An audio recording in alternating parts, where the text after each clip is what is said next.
Hello, workers and friends. Welcome back to Working Class Revolt. I'm one of your hosts, Dust James, the Marxist Leninist truck driver, coming to you live from my humble home in rural North Carolina. And I'm very glad to be joined with my good friend and comrade down there in Australia, union organizer, Brother David Fox. How's it going? Very good, thank you. Right on. So I apologize. I'm a little bit wet under the weather tonight. A little bit of cold. There's been some change in weather temperatures. I had to fire on one day and it was like 70 degrees. I know that's different. American speak, but it was got pretty hot the next day. You get a t-shirt on. Mm-hmm. Ooh, a little bit of a cold, but we're gonna stick to this and get this done. We're gonna knock this out. Um, when we've already done two studies of this. This is Stalin's Mm-hmm. historical and dialectical materialism. This is going to be our third and final part.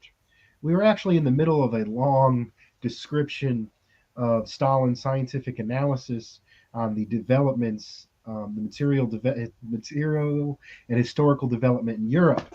And we got about halfway through with that. We ran out of time, so we're going to jump right into that. Um, Brother Fox, any introductory remarks or getting us caught back up?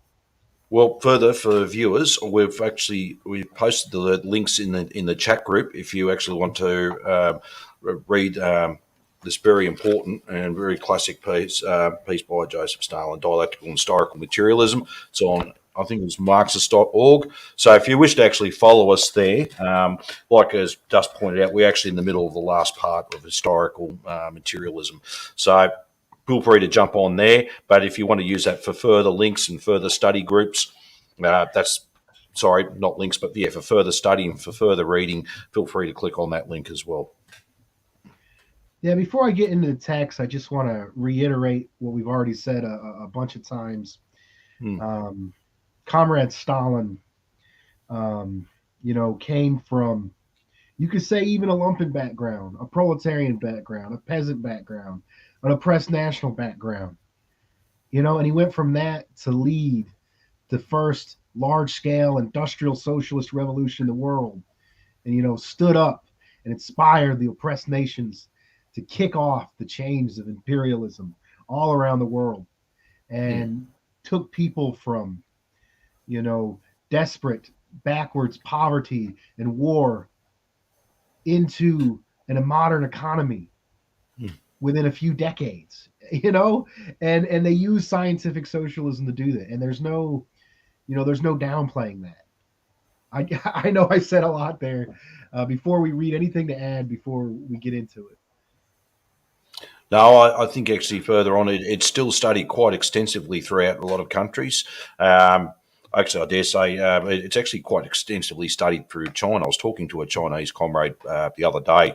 I was mentioning a lot of classic texts they study, and actually one of them is actually Stalin's works, especially this one as well, to make sure the comrades of the CPC are up to date in line as well, and how they apply to modern day China. So quite an interesting discussion I had with him, and yeah, very knowledgeable person as well. He doesn't want to be put on. I asked him about if you ever want to come on a live. He doesn't want to. That was fair enough. Fair enough. Fair call. And but yeah, he was certainly up to date with these things as well. But it's amazing how extensively studied this is throughout people out the world that are involved in struggle. And I think it's a vital piece of work for everyone to essential item. And so, once again, if you want to actually develop your own study circle or your own cell somewhere, this is. Please either go and use the link provided, or you can, by all means, make an order online. I'm sure there's plenty of copies you can order over line as well.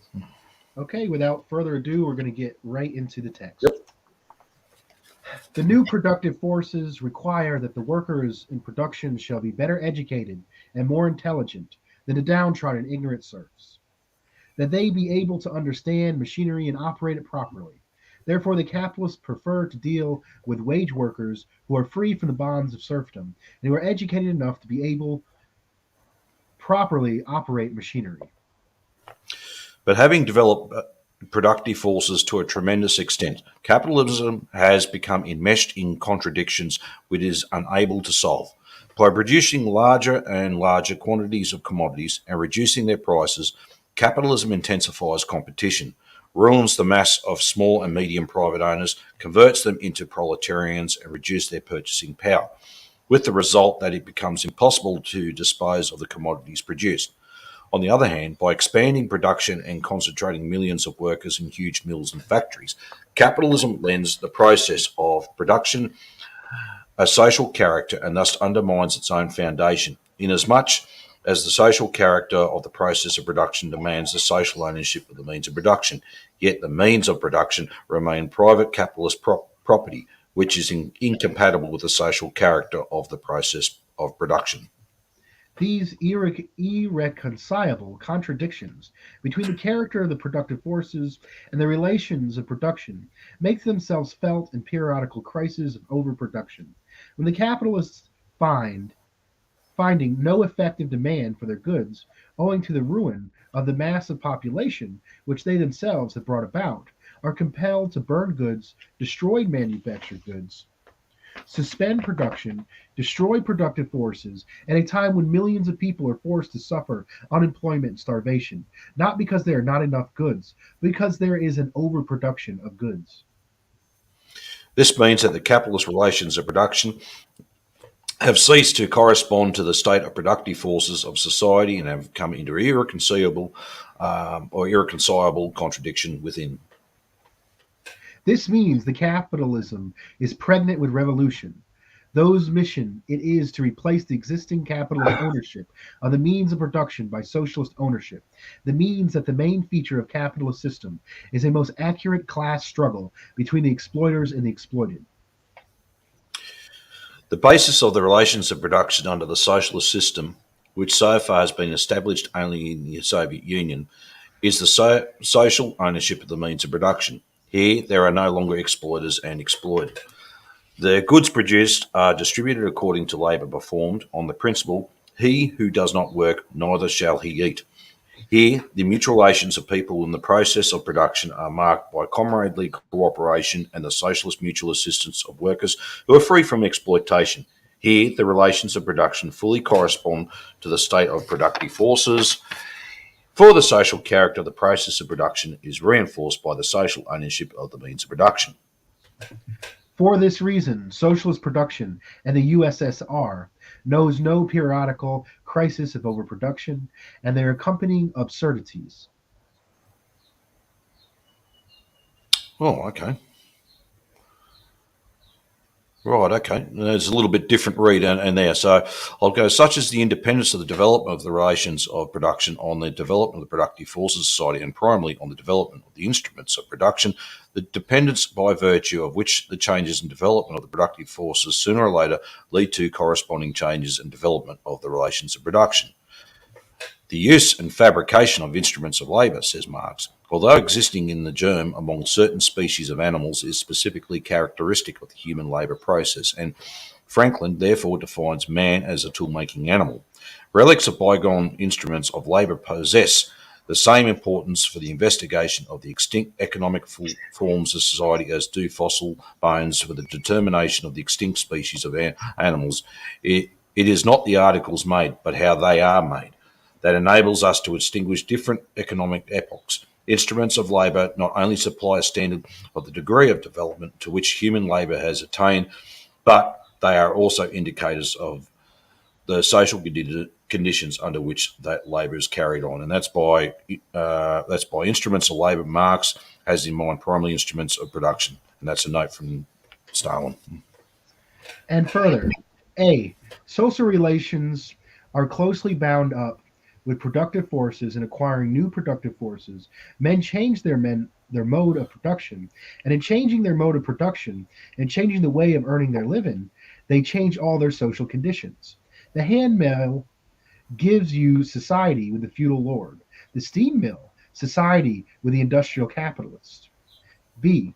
There is continual movement of growth in productive forces, of destruction in social relations, of formation in ideas. The only immutable thing is the abstraction of movement. Speaking of the historical materialism as formulated in the Communist Manifesto, economic Engels says Economic production and the structure of society of every historical epoch, necessarily arising therefrom, constitute the foundation for the political and intellectual history of that epoch. Consequently, ever since the dissolution of the primary communal ownership of land, all history has been a history of class struggles, struggles between exploited and exploiting, between dominated and dominating classes at various stages of social development.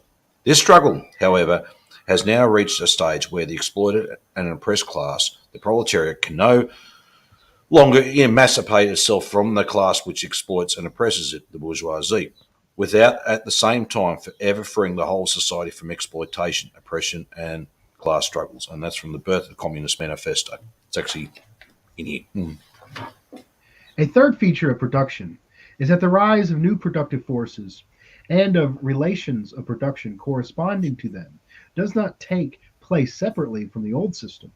After the disappearance of the old system, but within the old system, it takes place not as a result of deliberate and conscious activity of man, but spontaneous, unconsciously, independently of the will of man.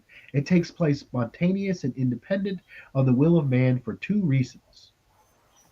Firstly, because men are not free to choose one mode of production or another, because as every new generation enters life, it finds productive forces and relations of production already existing as a result of the work of former generations, owing to which it is obliged at first to accept and adapt itself to everything it finds ready, made in the sphere of production in order to be able to produce values.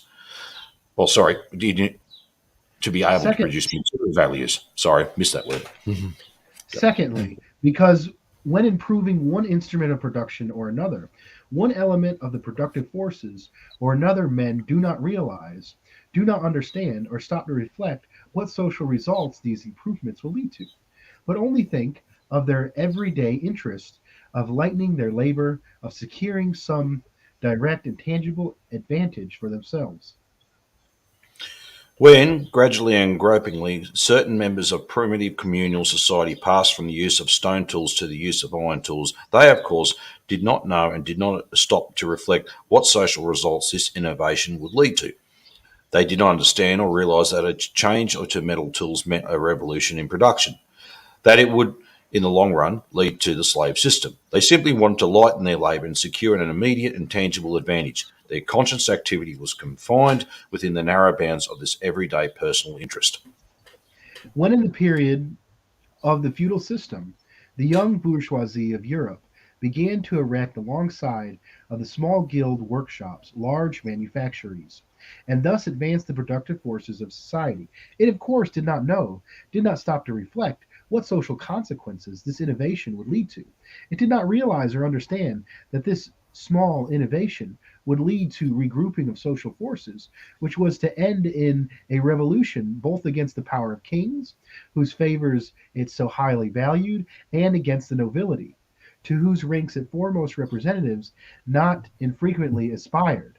It simply wanted to lower the cost of producing goods, to throw large quantities of goods on the markets of Asia and of recently discovered America, and to make bigger profits.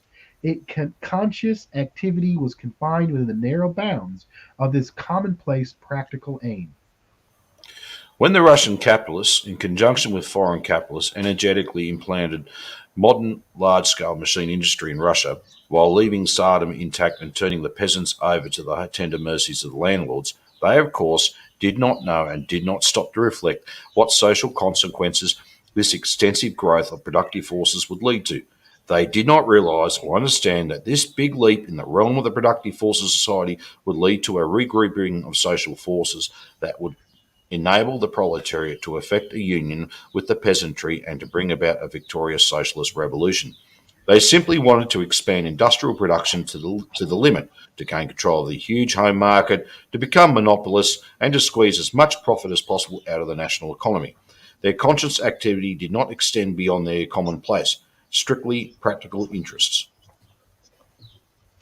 Accordingly, Marx says, in the social production which men carry on, that is, in the production of the material values necessary to the life of them, they enter into defined, definite relations that are indispensable and independent of their will. These relations of production correspond to a definite stage of development of their material forces of production. This, however, does not mean that changes in the relation of production and the transition from old relations to production to new relations of production proceed smoothly, without conflicts, without upheavals. On the contrary, such a transition usually takes place by means of the revolutionary overthrow of the old relations of production and the establishment of new relations of production. Up to a certain period, the development of the productive forces and the changes in the realm of the relations of production proceed spontaneously, independently of the will of men. But that is not so only up to a certain moment until the new and developing productive forces have reached a proper state of maturity. After the new productive forces have matured, the existing relations of production and their upholders, the ruling classes, become the insuperable obstacle which can only be removed by the conscious action of the new classes, by the forcible acts of these classes, by revolution. Here, there stands out in bold relief the tremendous role of the new social ideas, of new political institutions, of new political power, whose mission it is to abolish by force the old relations of production. Out of the conflict between the new productive forces and the old relations of production, out of the new economic demands of society, there arise new social ideas. The new ideas organise and mobilise the masses. The masses become willed into a new political army, create a new revolutionary power, and to make use of it to abolish by force the old system of relations of production and to firmly establish the new system.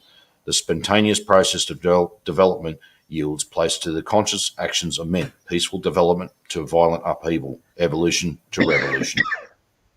The proletariat, says Marx, during its contest with the bourgeoisie, is compelled by the force of circumstances to organize itself as a class. By means of a revolution, it makes itself the ruling class and, as such, sweeps away by force the old contradictions of production. And further, the proletariat will use its supremacy to wrest, by degrees, all capital from the bourgeoisie, to centralise all instruments of production in the hands of the state. That is, the proletariat organised as the ruling class, and to increase the total of productive forces as rapidly as possible. Force is the midwife of every old society pregnant with a new one.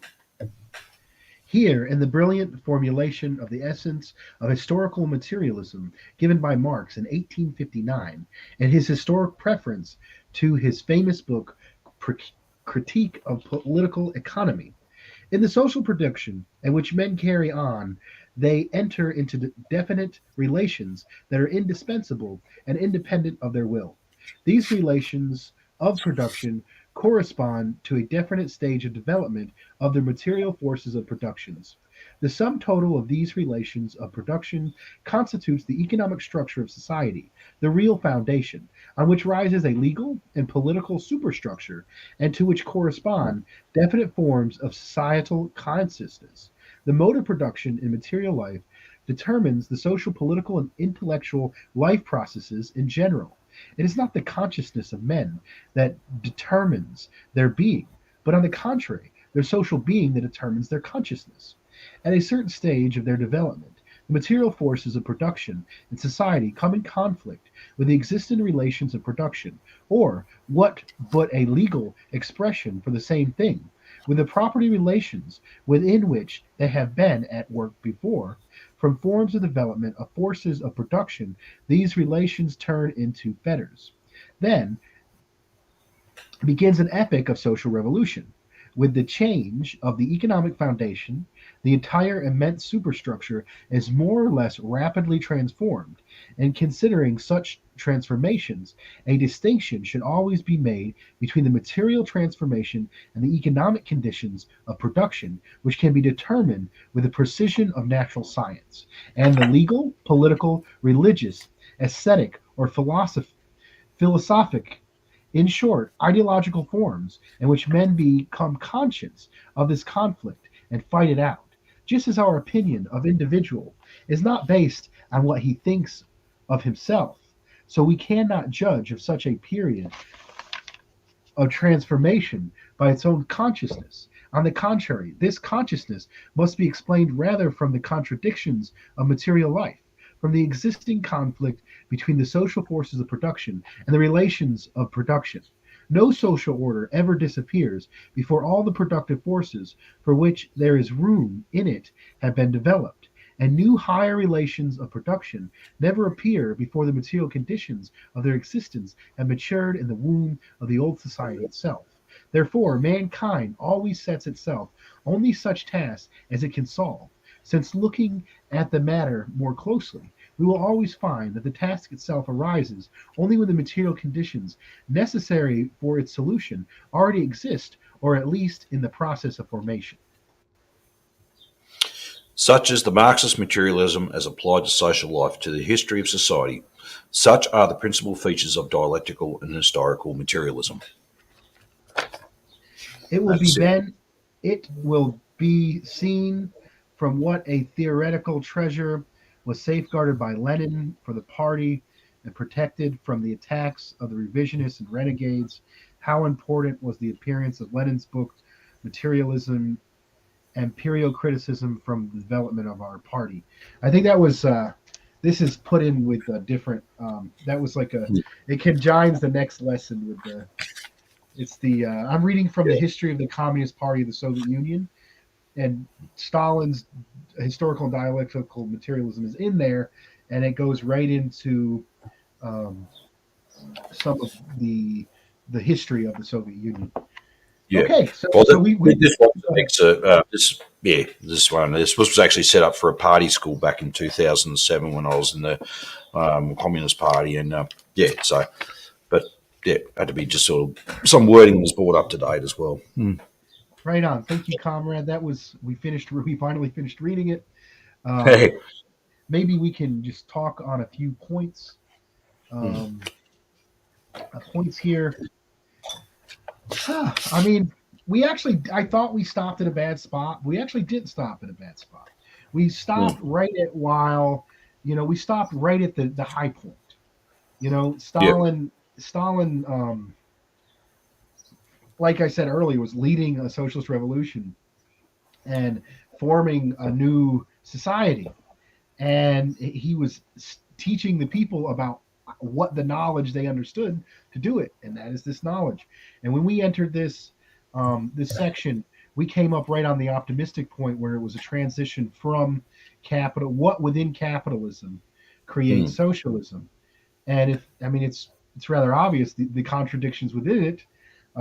Social, we go from small, you know, peasant plots and small machines to, this very socialized means of production. And with that Yeah. comes overproduction. Yeah. Now, I hate to say it, but I got to say a lot of what passes for socialism on the internet, and I'm glad to see a reemergence of socialism.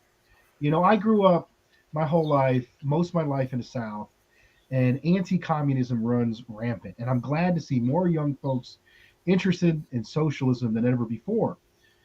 But I think they're missing some of the points that I was taught by my older comrades, and that is Mm. it's not the social issues that come first. It is the material base that determines the social issues and pushes those Mm. social issue forward. And I've Mm. talked a bit about this on a number of things, but I mean that's what we're trying to do. We Yeah. can't jump the gun and try to have a perfect utopian social society because our morals dictate it. History is marching forward by Mm. contradictions, and if we want history to march forward through those contradictions, we have to build along and understand those contradictions. I Yeah. mean that's very basic Yeah. scientific Well, socialism. Brother Fox, go ahead. yeah. Well, what's actually been, especially that last bit, I think actually it's in the manifesto as well. The conquests of power by the working class, right? And both the economic and the political go hand in hand. They're not separate from each other. And I think that's what the question comes down to. It's the conquest of power. Uh, people want to aim for more of the superstructure, but they can't ignore the economic basis, how it actually all came into being in the first place. And they both go hand in hand. And an interesting discussion I've had having people both within the trade union movement, outside of it, we're talking about the Labor Party, its role, about everything else, and about our Workers' Party and whatever. Fact is, I said, well, no, I think we've got to come down to it. This discussion, the party's part of it, but really, let's look what's primary. It's the conquest of power by the working class, predominantly, that core of the working class to lead the way, and it's got to be linked to the economic power as well, not just a wages and condition issue. Will be part of it, but it's got to be a lot more to it. And that, for example, for us in Australia, campaigning for a postal bank, for example, or, a bank that's run, a publicly owned bank, which will really be beneficial to working people. Campaigning for some big, large-scale infrastructure, such as the Bradfield Dam scheme for the Darling system, which would turn Australia into a major fruit bowl and make us a lot more drought resistant, be beneficial to working people here. By high-speed rails, another one. These are all economic concerns, but it's got to be linked then to the political conquest as well. And I think that's why it's vitally important to keep the two interlinked. They've got that dialectical relation as well. Problem in Australia, like the working class here, they're yearning for something, right? But they're disorganised. And that's what it comes down to the crux. There's the disorganisation there. How that organisation, if they are organised, how it look like, I can't really tell. It might, but it'll have its own very national character, its very own, in this sense, very own uniqueness for us here in Australia. But I think that's what it comes down to, and I've seen events, debates on the internet and on the media itself and all that discussions. But what comes down, working people are yearning for something. They're yearning for change, yearning for something. We've got to tap into that and get that organised. So it's not just economic. People are trying, even like if it's just the traditional bread and butter, like paying the utilities, paying your bills and providing a house, having a home, having food on the table, clothes, and a good, decent job. That's all part of it. It's mixed up. It's all interconnected with what the large scale of stuff I was talking about. But this then's got to be linked to the struggle for political power as well. So, and I like what's written in the manifesto here. And I don't know if anyone's got this copy of it, but on page 22, it's the bottom paragraph on it. And I like this little, and I've always kept this in my head. It says the immediate aim of the communists is the same as that of all other proletarian parties: formation of the proletariat into a class, overthrow of bourgeois supremacy, conquest of political power by the proletariat. And theoretical conclusions that the communists are in no way based on ideas or principles that have been invented or divorced by this, or that would have been universal reformer. They merely express in general terms actual relations springing from an existing class struggle, from an historical movement going on under our very eyes. The abolition of the existing property relations is not at all a distinctive feature of communism. So when I read that, and especially that first bit I read out, it always stuck in my head. And I said, we've got to primarily keep focused on that. How it's going to eventuate in our respective countries, I don't know. I could really only talk about where I'm actually having some great discussions with some good comrades here in this country through the Eureka Collective and others out there, how we advance forward. And seriously, how our struggle in Australia will look completely different from what, say, you guys in the United States, for example, or even one of the non-English speaking nations. It's completely different. But what it does, though, primarily, the conquest of power, it's both political and economic, have to be linked together. Sorry, I ranted on a little bit too long. Fine. Very insightful, brother. Maybe if I could just add, there's a specific section that I really liked, and it's run over and over again, and it basically says this is not a conscious development, and this is happening through the material contradictions, through people simply for their self-interest, pushing history forward. Now, revolutionaries kind of take a different edge on that.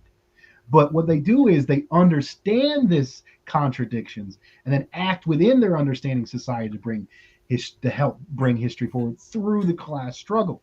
Now, there's some traps you can fall into if you think this is malfeasance, if you think there's an evil plot against, mm, the working people, and there kind of is. I mean, they organize it, but I mean, it's good to say never attribute to malfeasance what is simply explained by ignorance. Um, and we see problems on both the left and the right with these conspiratorial theories, and some of them are true. Like some of them, the government does do horrible stuff to back the monopoly capitalists, but there isn't like three or four people in a room deciding everything what to do. They simply coordinate for the benefit of their monopoly interests, and when doing that, there's things that happen that they don't even know about, that we as mm, Marxist Leninists can understand better than they can. And this is mm. what separates us both from the conspiratorial left and this conspiratorial right, which has been pushed in the media. I did an interview with Parrot Television, with Comrade Billy Bob, talking about conspiracy. Understanding and being skeptical of a system is a good thing, but it can lead to undialectic and unmaterial thinking that leads you to blame, like the right wing will blame Jewish people when it's not an ethnicity or a religion that has anything to do with this. It's a No. group of monopoly capitalists that were historically constituted through these class contradictions, and that is why they exist. And that's how all of our society exists.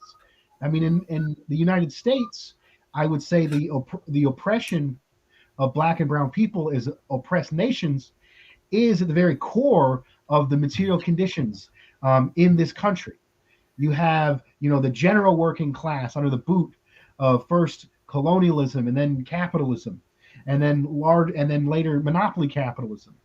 But black and brown people have always been kept in worse conditions, going back to the people, the Black Belt South, to the brothers and sisters in Aslan, the Chicano people, the border pass across them.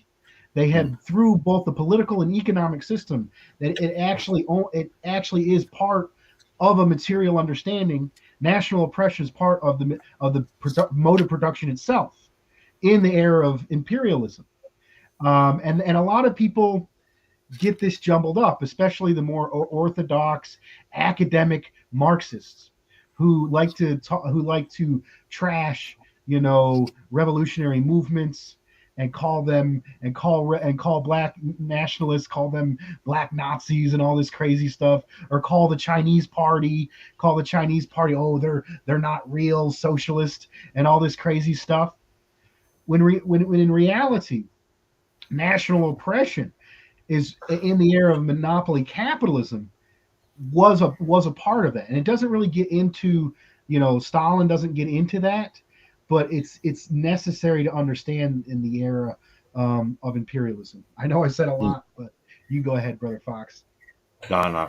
Look, I think it's like, it's a good discussion to have, and I think it's great discussion amongst all the viewers and future viewers. Obviously, to obviously not just study the stuff and to know it, but actually how this applies to your current conditions at that time. And the question is, okay, how is this going to apply to current Australian conditions here? And obviously, I've mentioned about the struggle will have its own national character as well. Well, interesting. It's not about being a nationalist. It's nothing to do with that as well. Actually, the struggle actually it's meant for it's mentioned in here. Marx and Engels said it will have its own national character as well. It's a very unique form to it. And, we've got to think what applies and what doesn't as well, obviously. But when this was written, it wasn't just because this was a great idea out of Stalin's head. He just didn't, I'm going to put pen to paper and come up with this. This actually came out of pretty much action, about actual physical action, what they were doing. And I always like to refer to it's not just a matter of what Marx, Engels, Lenin, Stalin, and many others, what they wrote. It's what they did. That's where all this reflected come from. And you look at the history of what they did, and how they came to these conclusions themselves. They probably made mistakes. They made a lot, but they came to it. What worked, what didn't, and especially for, like, say, for example, in Russia. I mean, with the formation of Soviets, which they sprang up everywhere back in the early 1900s. It wasn't because the then communists had a great idea. Let's form Soviets. That didn't happen that way. This happened because they had a material necessity at the time. Material conditions determined this for common, ordinary working people to form these to start. They can actually look after themselves and look after each other because they need to survive. They need to provide their basic requirements for that. Food, clothing, water, shelter, and other things as well for them to continue and not just exist but actually to live. Or this is where they looked at it. The Soviets then looked at it, and when I first read this was actually just blew my mind because it was so easy, and I thought I got that. Yes, I could see it. Matter in motion, and practical experience reflecting that and incorporating that, and then this is what can come about, and so this can work. And so for us here in Australia, I mean, the question is, okay, how is this going to apply where everything's at? Because the conditions here are different from the movements here are different from what they are in the US, obviously. So how are we going to apply ourselves to practical work moving forward? And that's going to be, and it's not just like an individual discussion. It's not just some idea out of someone's brain. It comes out to be a collective discussion. And I like how to say that force struggle moves things forward. I think you alluded to in that about moving things forward. Well, obviously, we have that dialogue, we have the debates. What's the right way of moving forward? All right, let's give it a try. And let's see if this works. If it doesn't work, then we'll need to correct ourselves, find out why. If it works, then we need to work on furthermore advance forward. And I think our theory then proved correct. So that's why I've looked at it. As I said, this is just, as I said, it blows my mind when I first read this, and it blows my mind now after going through it. And I thought, yeah, this all makes sense. It's just a matter of question. Okay, how, where, and when, and where. Sorry, I didn't mean to cut you off. I had a cough. No. That's all right. Uh, yeah, um, yeah. I mean, I really like this. Um, maybe I can go into a pop cultural kind of thing, kind of lighten the mood a little bit. If you look up on what's really popular on Netflix right now, which is kind of funny because Netflix is this huge corporation that wants to privatize education and is like putting imperialist propaganda conveniently in the homes of every working person, nearly every working person in this country. And they go in there and they actually talk about the kind of struggles with Blockbuster, Mm-hmm. and and people, working people, they like video games, they like movies, they like these escapes from the drudgery of our working class existence. And Hollywood in America has been able to almost like produce this kind of soft power network, not only to influence workers here but workers around the world. And it started off with Hollywood and the silver screen, and then in the 80s, it went into video rentals. And video rentals, this is physical tape technology, VCR tapes. People talk about Betamax being coming off. But VCR tapes were like $100 before they were produced to consumers. So video rentals popped up, and then there was legal battles, and these video rental places were huge, and they were up until the early 2000s.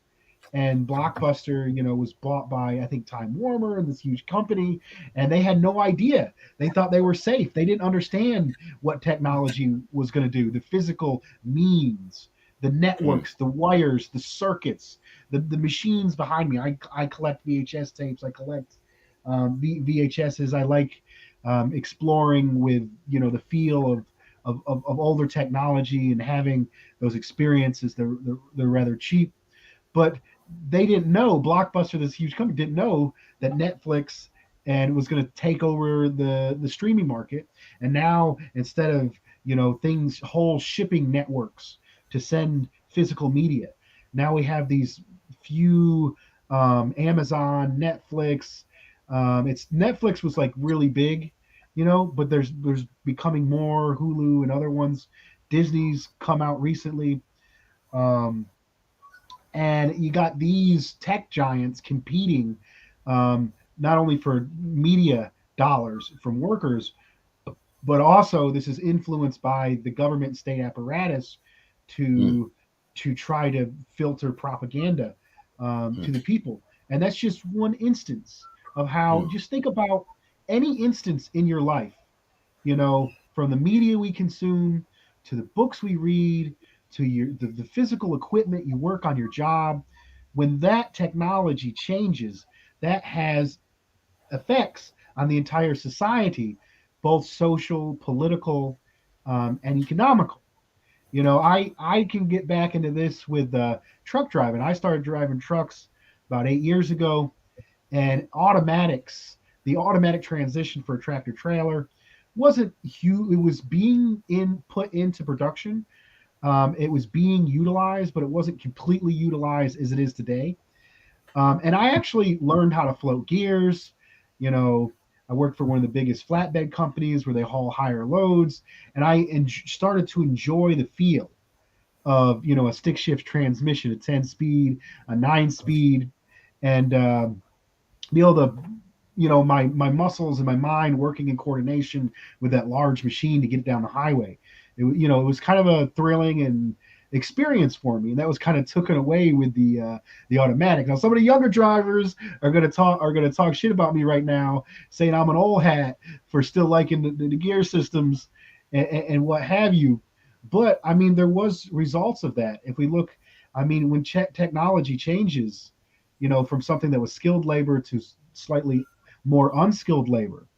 You see, a drop in wages as well as further monopolization of the industry. And this is all explained not by people thinking about how to screw over workers, but simply these companies, monopolizing and trying to further their profits. I know I said Well, a that's lot there. Go oh, ahead. that's all right. Look, it's not so dissimilar to a lot of trades either. I mean, when I was working as a boilermaker, I noticed the changes that came in years ago, and basically everything was pre-cut, laser cut, and you're just basically now assembling. It actually made the trade really boring to a certain extent, and it really just limited our brain out because when I learnt the trade, I learned how to do the proper marking out, template making, forming, and other parts. It's not just about putting a bit of steel together and welding it, which is pretty much what they've done now. I've actually learned a lot more to the trade and became an all-rounder boilermaker. Now, I mean, the story was actually one job I was one firm I was working with in Western Australia. We were actually we had a project came up. We were building a bridge to the town of Exmouth. It was a walk pedestrian bridge, but quite a large one, a coat hanger style bridge. And anyway, I had to fabricate a big what we call box section. Now, looking at the drawing and everything else, I was talking to the supervisor how we worked this out because it was on a weird angle. I won't get into the whole technicality. But I went back to the old style. We template, we make it. What we do is mark it out. We mark out a template, and then once we got there, form that pattern, then we mark it out on the steel, and then we cut it. Anyway, this other foreman came along and just wanted to be annoying and says, "Oh no, it's taking too long. I'll get it." And so he races into the office and gets a computer printout of the template, which when we looked at it was wrong anyway, and we would have just wasted a whole lot of time anyway. And I said, why do we need to do this when this was actually part of the trade? And I said to him, it might take a bit longer, but that's part of our trade. That's what we do. And actually, I proved out, and I was quite correct from the start with how we went about it. We actually put our mind to it, and and it felt like you actually had a little bit, you had some form of ownership on the job as well, ownership of your work. Thing is, under capitalist production, you generally don't do that. They just, especially for the trades, oh no, we'll just automate everything. We'll have everything pre-cut using a laser cutter, put it all together, and it's just you don't generally have any much thought into the job anymore. You just pretty much put that bit of steel there, put that bare, it's all marked out, just off you go. And I thought and it's boring. It's also dehumanising as well. You generally don't think. You hope the day gets over, but at least when we were taught how to trade and that, you really think to it, you put your mind to it, you put your mind and soul to something, and you felt like you could accomplish something at the end of the day. You've made something. You could actually show people, look what I've made. So you had that sort of degree of ownership to it. But even for that now, so for For production workers, it's been like that for many, many years. So they've been automatically thrown in that line. But especially for the trade side of things, we've lost a lot of that. And it's the same too, because we lose a lot of that skill. For younger generations, lose a lot of that skill. So it has to be a lot of relearning there. But that's another discussion another time. No, it's really good to get two working folks together and bring dialectic materialism into our everyday lives. And Mm, this is each one teach one revolutionary education. There's mm, not going to be these big figures that are going to explain everything to us, that tell us how exactly to talk or who exactly to talk to. I need you watching this right now. My comrade from New York, my comrade who's a butcher out in Canada. People, please subscribe to the Workers Reading Room, who's also a working class guy who's leading mm, study. He does a great news section. He looks through anti-imperialist media, and then he curates that and then reads that, and that's exactly what we need. We don't need a few big figures. We need thousands and thousands of people to be able to study this material, apply it to their own lives. And they apply it, who better knows their neighbors than the mm. workers in those factories themselves? So the Yeah, more people we can teach dialectic materialism to, the mm. more insight we can give to the broader revolutionary collective on the various situations throughout the country here and throughout the world. Go ahead, brother. Well, that's right, and I think, look, I think working people should be engaged in this a lot more. How they go about it is another question. It's good to actually just discuss the issues that affect us as well, and be it whatever occupation you are.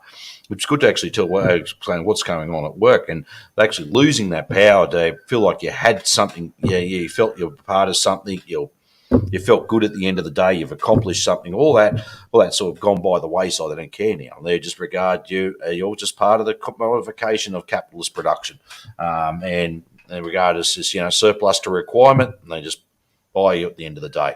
Or even well, if it's too many of you, we'll have another war, and that's it. And cut back your numbers. So that's exactly putting it out that way. And interesting, we're talking about the meat industry. Yeah, look, that all industries, you could say that. I mean, the meat industry is a particularly type of industry that certainly takes a type of special person to work into, working as a slaughterman, a boner, a slicer, or even a butcher as well, which is actually a trade. I hate the term when people say, when they refer to someone like an evil person who went out and massacred people, call it, they butchered all these people. That's really wrong. A butcher is actual trade. I hate that. And hate using that term. So, but yeah, but all that type of work, it's there now. What the capitalist system has done is to alienate us. That's what I wanted to use, that keyword, alienate. What they've deliberately done now is alienated it from our work. And if you are from a trade background, this is what they've deliberately done. Mm-hmm. They know what they've Thank done, you. or basically through automation and so on and so forth. So we further have no control over what's produced and no thought and insight into it. Right. And I think that it basically covers Mm, this section. I'm ready to go into conclusions. Do you yeah, want to go first, brother? yeah. Well, look, concluding this, reading through this, it's certainly once again. I don't mean to repeat myself or sound like a scratched record. It certainly was a great eye opener reading through this, and it's all part of learning Marxist philosophy. It's like having a veil lifted off in front of me, and I'm seeing the whole world in different eyes. And I thought, well, look, we didn't just happen to be here. There's always, things haven't always been the same as well. How did we get here from the start? It's interesting how from things that were made, how this pen came in. I just didn't go and buy it in a shop. It's took thousands of workers from mining out the essential resources to people who are making the means of production, right through to the people who produce this on the production line, through to people who transport it to the shop. And all this thing, it's all these thousands of effort. One simple pen, probably had thousands of workers make this. And I thought, I've never seen the world like. When I first learnt this, I thought, hey, it just like it was amazing to see the world quite differently. That things weren't always like this, and I think it's actually vitally important. People say, "Oh, it's always been like this." No, it hasn't. I mean, capitalism, now imperialism, but it's only been around with us for two, three, 400 years possibly. Feudalism was around a lot longer beforehand, and so on. And no, we weren't always like this at all. And when we say that socialism doesn't work and we can't advance further, wrong. We can advance further. We can have growth, and we can advance further in a human society to a much more superior, a much more advanced economic model than that would be socialism, onwards eventually onto communism. So it certainly has. This type of work was written out of practical experience, all concrete reality, and it shows it can be done. Society can move forward, and the class can move with the working class at its lead. Thank you, brother. Thank you. I have a little bit of announcement. Working Class Revolt is going to be taking a break until the beginning of the year. A lot going on with holidays, Christmas. Brother David Fox is out there struggling for the working class in Australia every day. So we're going to be taking a break until the beginning of the year. I just want to say a few words. We've been going through some hard times. We went through the outright vile, disgusting chauvinism and racism of Trump. We witnessed in this country hundreds of thousands of people die from COVID, from inept actions like making sure that the tests were made by a U.S. company instead of buying the cheaper test. And we went right into that. People were so angry. People came out in huge numbers, voted against Trump. But what did we get after that? We got woke imperialism, where they try to put a few different type of faces and people from different backgrounds with the exact same imperialist policy, with worsening conditions. And now we're coming up on the midterms, and now it's like people are still mad at Trump. People don't know where to turn to. People are divided, and we're not going to be able to get anywhere with their system and their ideas. We have to look what's growing and what's developing. And what's growing in development is the conscience of the international proletariat, the working class, regardless of how they try to divide us.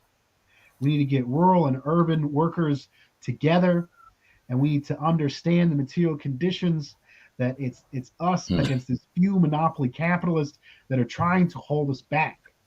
And to be able to do that, we need to organize our communities, labor movements, community organizing, and show as many people as possible the strength and from the understanding of dialectical materialism. I think that's gonna do it. Let's change our chant up a little bit.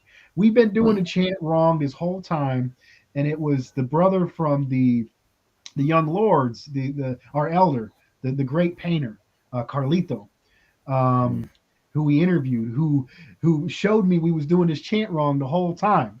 And what you're supposed to, I've been doing dare to struggle, and you say dare to struggle. But what we're supposed to do, I say dare to struggle, and then you say dare to win back. And then let's try that. So here's the call. Dare to struggle. Dare to win. All power to the people. All power to the people. Thank you. Good night, everyone.